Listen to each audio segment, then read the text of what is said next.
Welcome back to Cambridge Inside Out. I'm Judy Nathans. And over here in this corner is Robert Winters. Yeah. Hi Okay. there. So, wow. So that's a lot to digest there.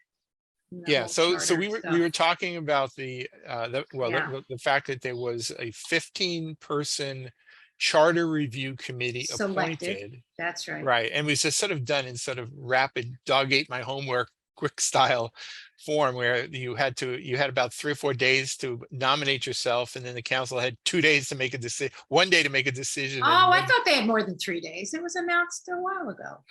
It was pretty short. It was still in the order of a week, maybe a week or something like that. And then yeah, but so they made the selections, and now I think they're talking about possibly having their first meeting maybe as early as the end of this month of July.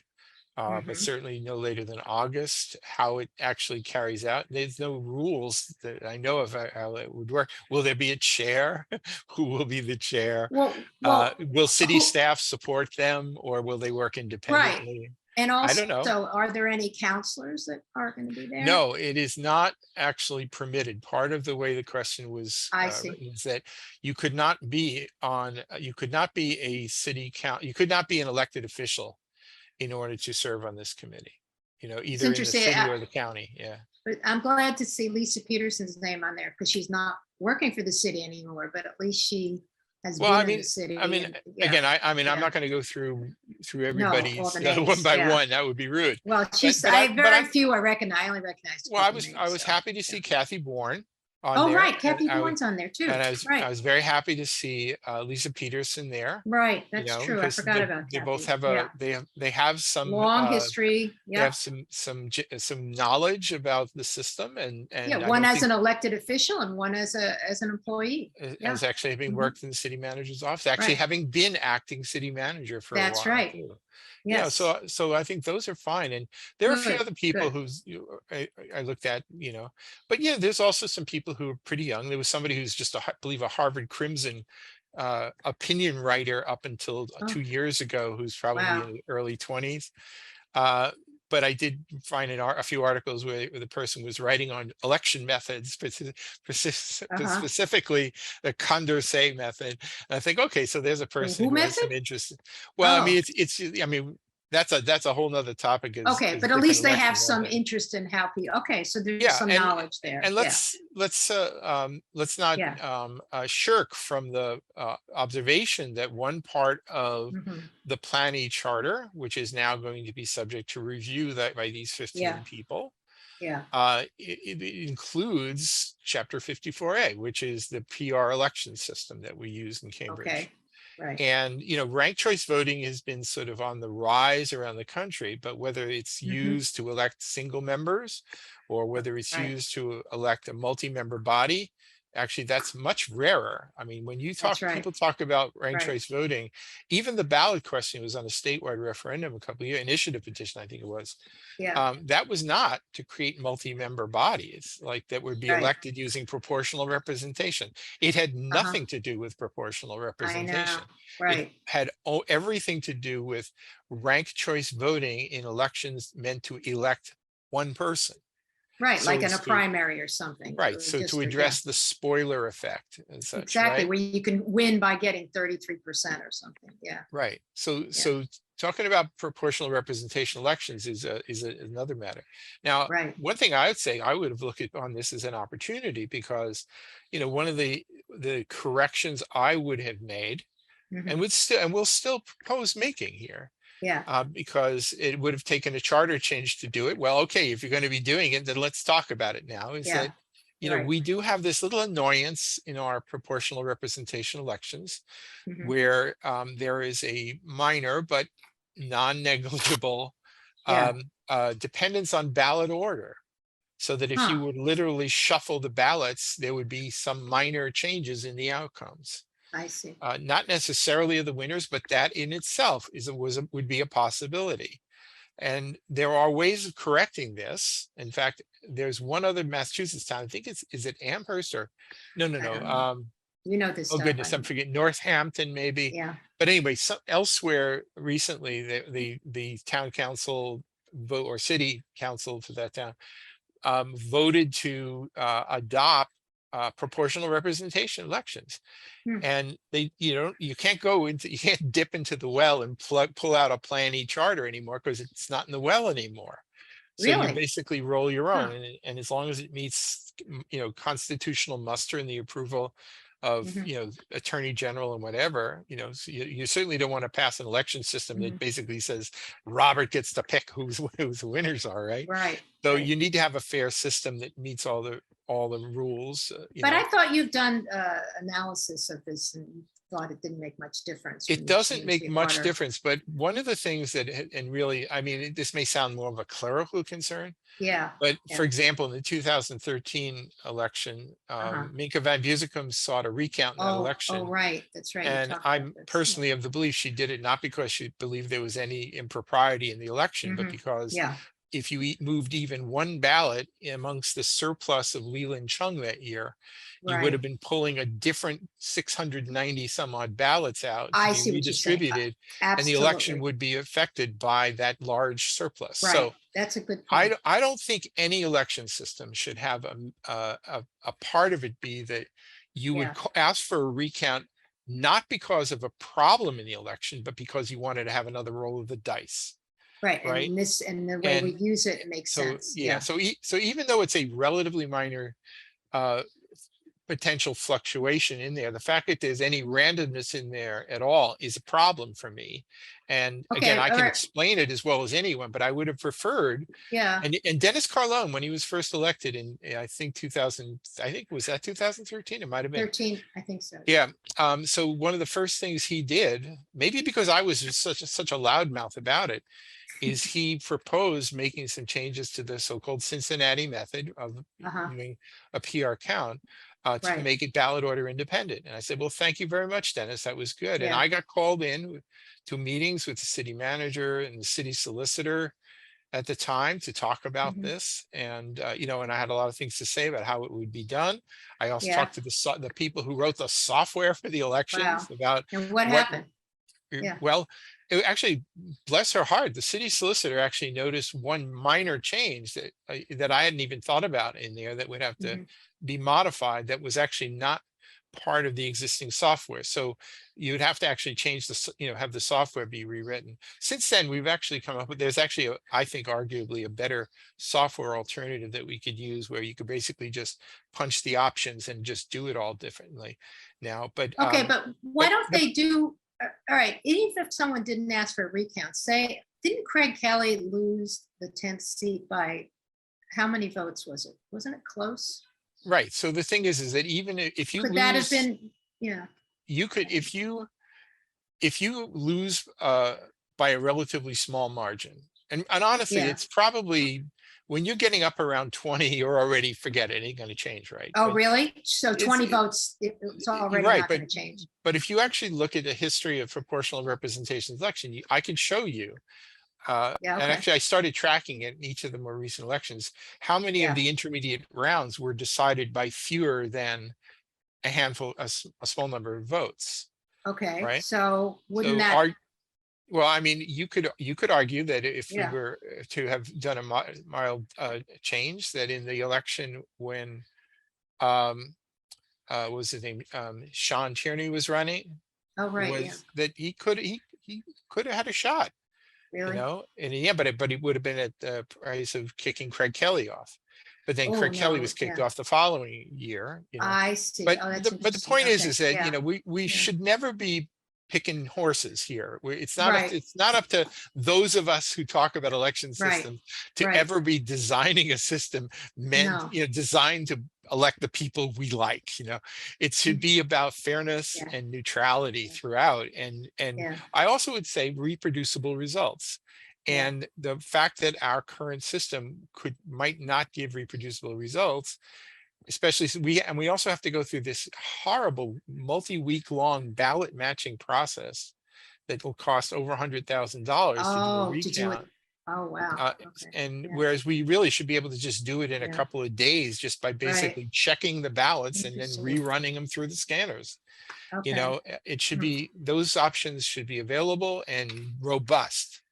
And And you're I would, saying they're not available right now? They're not? no, because it would require a charter change. So that's why I'm So saying this is an that's a chart. opportunity. Okay, that's a good idea. Right.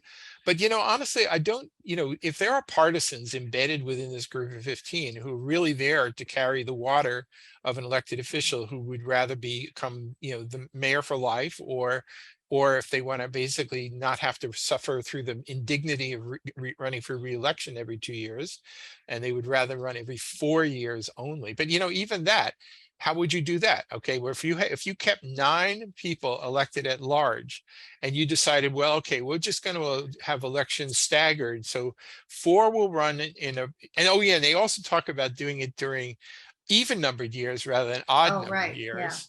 So that Right. more people would come out. Well, yeah, but there's a reason why in Massachusetts Yeah. the municipal elections are all held in odd numbered years. Because they Because don't, right. the attention is on the municipal government, the municipal election. You're not Right. sitting there riding the coattails of, Exactly. of No, that Joe makes Biden, sense. when No, you're that running makes for city sense. council. So to me, it Right. is incredibly misguided to think that Yes. because you might have higher voter turnout, that somehow Yeah. that would be No, an improvement to the system. right. I don't see that at all. I see the exact opposite being the No. case. If you want higher turnout, then you just do your job. I mean, you Right. just campaign and you just get Exactly. people to vote for you, Right, but if you did do a staggered system of 4-year terms where you elect, let's say, Mhm. 4 Oh, yeah. 1 year and then 5 another. Well, if you're Uh-huh. doing that, we're using proportional representation. Well, guess what, folks? If you're electing 4, that means the quota is no longer 10%, it's 20%. Oh, Right. And if you're electing Huh. 5, it's about 16.7%. It's no oh, that's longer, interesting it's because not because 10%. he has to go by how Right. many So if are you're right. electing fewer people, either 4 or 5, it's very different than if you're electing 9. Well, then Right. they'd get rid of the PR system. I don't know. Well, it's a question they'll have to think about, Right. Yeah. But there are other kinds of ranked choice systems that you could use, I suppose. Mhm. I'm sure the guy who wrote the article about Condorcet's method, will probably argue for that, in which case it's going to turn into the world's weirdest nerdy conversation. Yeah. All right. But these are the kinds of questions they should be asking. Yeah. And I'll tell you Yeah. another question they should be asking too, which is, it is part of the planning charter that nobody talks about, which is that the school department school committee Oh, is right. also a part of this charter and this form of government. Hmm. So if you're going to talk about modifications for the benefit of some counselors who don't want to run as often or who want to be a directly elected mayor, what are you going to do on the school committee? Shouldn't they have a directly elected chair? So maybe they selected some people based on that part if they knew. I don't know. Doubt it. I don't know I'm how many seriously people doubt it. I don't think people know about the school committee. The school Yeah. committee, I think when you talk about these kinds of charter-based issues, tends to be sort of the forgotten stepchild, Yeah. and I don't think it should be. By the way, one other provision that several people, including me, actually thought might be an interesting way to do things. I don't understand why Yeah. the mayor, who becomes the 7th voting member of the school committee, necessarily should be the chair of the school committee. Hmm. They do separately elect their own vice chair, who then makes all Yeah. the committee appointments. Yeah. But the mayor ends up officiating the meeting. Why should that be the case? Maybe the mayor should just be an ordinary member of the school committee, which acts as a liaison with the city council, but not necessarily the chair of both bodies. Right? I mean, I think that's Yeah. at least worthy of consideration. Hmm. But Yeah. we'll see. I mean, Yeah. it's funny. Sometimes if you're actually appointed to a committee, you can actually say less because you're just one of 15. Uh-huh. And if you're not on the committee, you Yeah. can be the loudest voice in the room, but you're Yeah. just not allowed to speak when the chair doesn't want you to speak. And I'm going to be the loudest Yep. voice in the room. There's no question about it. So, Okay. anyway, it'll be interesting to see how this plays Yes. out and to see whether it reveals itself to be a political process as opposed to a civic process which would be one that is just for the betterment of the city, independent of anyone's political futures So, or not. Right. so it'd be interesting to see if these are on Zoom or if the public can attend but not say anything. It just seems to me they have to be able to do some work on their own first. I Right? will be so severely disappointed Really? if this ends up being something that's conducted through Zoom. I really will. Well, but what about, okay, what if it's in person, but you can't say any, I mean, the public, I mean, at this Well, point, I mean, it wouldn't make sense to have public comment at this but point but, until but they have, this is why it pays to have a good chair. A good chair yeah, can basically, if they know that within the audience is a professor of constitutional law or somebody who has great expertise in it, they could actually defer to them. I mean, I was at a round table of the school committee some years ago where then mhm, school committee member Patty Nolan, even though it was a roundtable meeting where it was no public involvement, I got called upon to speak about it because I knew yeah. a thing or two about mathematics and the Okay, but teaching of I would mathematics. think, but maybe that's how they picked this committee, is that they have people representing those different expertise. Honestly, I mean, I did look over the roster and I'm not so convinced of that. There's somebody that but, knows constitutional law. there's at least there. that, but this is not, but I don't know Right. that that's I know. necessarily something of great value for this No, particular but they know how to read law. I don't know. But what Right. if, so they're not going to have like somebody from the Collins Center be a consultant to the group or someone to guide them? I mean, who's going to guide this committee? I think that they certainly could. Themselves? They elect themselves? They could. It has never been identified who would Right, make those decisions right, or who would serve as right. staff. If Well, it's there is all to be new, some so staff. it's probably learn as you go. We'll Yeah. see. Yeah, so a lot of it is completely unknown, and and we'll just we'll just have to see. If it right. was, if I was on the committee, what I would ask them to do, it would be to actually conduct their meetings more workshop style on a Mhm. weekend, as opposed to trying to do some sort of evening meeting in Yeah. or either within or without a Zoom. I would make it somewhat more, a little bit more open-ended. I think they need almost like a retreat kind of style and in the beginning, that's- because they have a lot of stuff to do. That's what you're talking about. And Right, maybe that's they're exactly, going to do that. but Yeah. but I would say not just at the beginning, but to actually Yeah. have it done, All the time? have their meetings routinely be done more like a, not, so it's not absolutely chopped into exactly 90 minutes or something. It could go longer. But I'm But- wondering though, when you're selecting people and interviewing them, what were the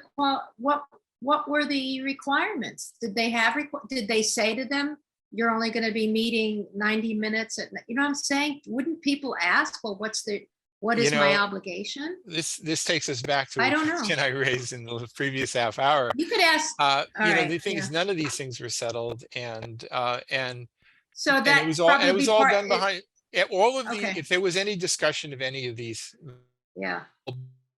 behind closed doors, Yeah. which All right, seems so to be the then- new norm in Well, our local okay. city council affairs. well, I don't know. So, so we'll see. We'll see. Of course, now this isn't the only thing that's been happening. No.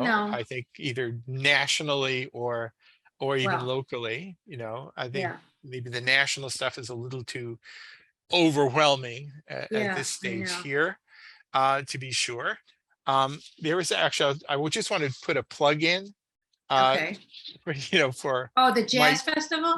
my dear neighbor. Yeah. Actually, if I'm actually going to do a little quick share screen here just to sort of pop over here to talk about Mhm. this here. So, former city councilor Larry Ward also lives a couple of doors from me.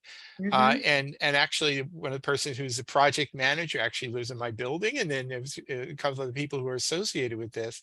It's actually was, like a lot of things, including the July 4th fireworks, it was actually on hiatus for a few years, and it's back again at the end of this month, July 30th and 31st, back up at Danahy Park.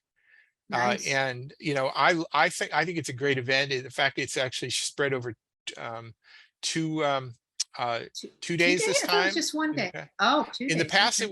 it was just a Just single like day one event. day. Yeah. Yeah, Yeah. but now it's a 2-day event, and I always think Good. it's a really good time. And they will have a beer garden, and it will be within Really? the park this time too. Wow. So that's a great thing. Actually, thank you, Jan Devereaux, for being the kind of the charging force, arguing that they should be allowing the Yeah. use of setting up a beer garden within a public park, which was Isn't not it permitted. Part of isn't that. it mainly during the day though, when it's really hot and sunny, or do they have it in the evening? The one strategic error that was done, Yeah. maybe it was at the last jazz I went to one, it was very hot.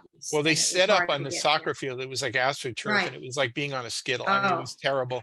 And no, people were this, basically hanging out on the fringe. The music was good, but the thing is, you didn't want to be really there. And the only yeah. reason for that was they wanted to have the beer garden, but it had to be outside the park. So they set up very close to the exit. Oh. So this way you could go in and out of the beer garden.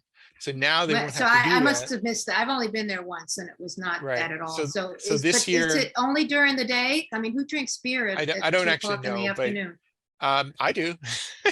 Well, Not what are the, usually, not habitually, but occasionally. but what were the hours? Did you see what the hours were? Usually it's a daytime event, but Oh, they I don't can, know.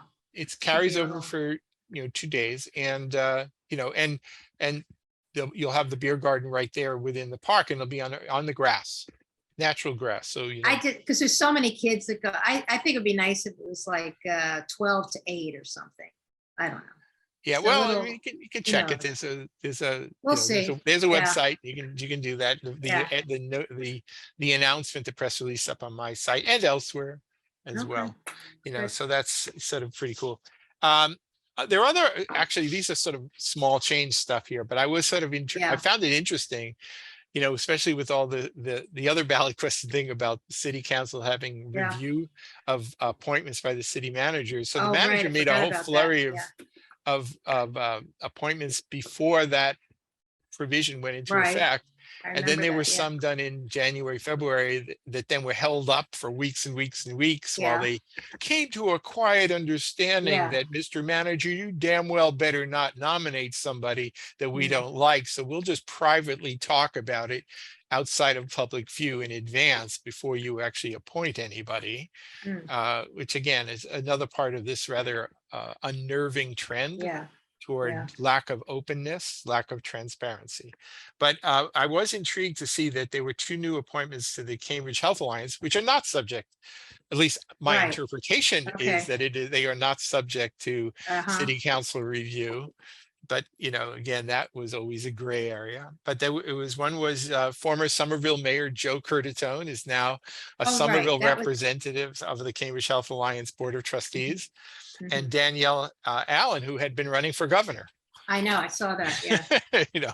So anyway, I thought, okay, well, we're back to doing that. But by the way, I think it's probably worth noting that unless I've miscalculated, today was officially Louis DePasquale's last day as city July manager. 5th, I think you're right. Yeah. And as of tomorrow, we will have acting city manager Owen O'Riordan. Owen O'Riordan. That's right. They met today to do executive session to discuss. Yeah, just basically set salary scale during the interim. Right. And then I heard somebody say that the Yan Huang, who will be the new city manager, may be arriving to officially. I mean, I'm sure he'll be around more like late summer. So in time for the fall meetings and all of that, we should be in place. Nice. But so anyway, that's happening. It is, I can say, and I'm happy to say this, that when it was Bob Healy's last meeting as city manager, I damn well was going to be there to wish him well. There was one guy who, strangely enough, I'm friendly with, who was brutal on that last day, and I will never forgive him for that, but I'm still friendly with him. Wow. And I was there for Richie Rossi's last meeting. I saw you. Okay, but I did see you in the audience, I think. I was absolutely there for Louis DePasquale's last regular meeting of the city council. I mean, you got to give these people their due, they deserve respect for the jobs that they do. And, especially during pandemic times, right? Because we'll see whether there's, many more exits from city government. A lot of people have been speculating that you'll be able to see a lot of people heading for the exits now. Well, I mean, it's a big change, That's true. I mean, Healy, Rossi, Louis DePasquale. They all were connected to a certain.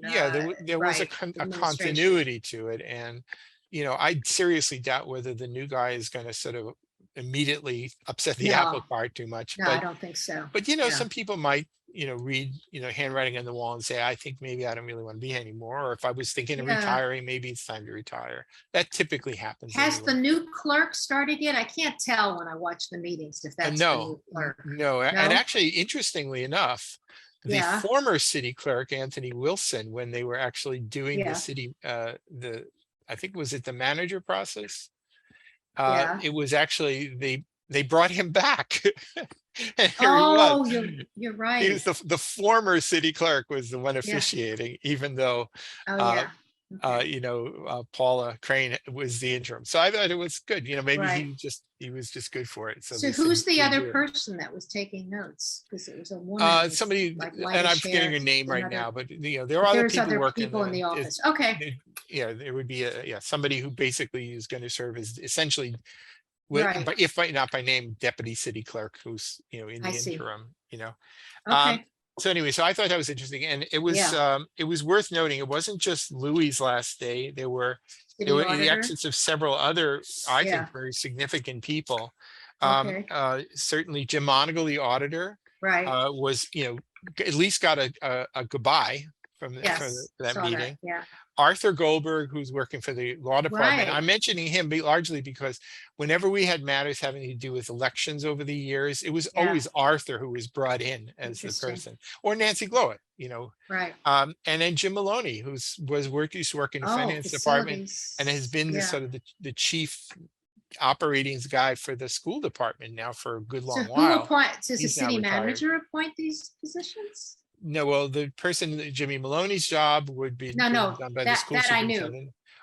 Jim Monagle was hired by the city council, but Arthur Goldberg would be hired by whoever the city solicitor was at the time. And so it's not the city manager does. I see. So the department. Well, ultimately, even though city department heads hire you, it's subject to the approval of the personnel department and the city manager. But they take the recommendation. Yes, just like they do with boards and commissions too. What a farce that was! Like, who picked them themselves? Yeah, right. But anyway, I was happy to be there for the send off, and it was really worth doing. So there's many other things. So, yeah, speaking of send off, so I won't be here for the next one, and I'll just say. But we will be back. Okay. Yes.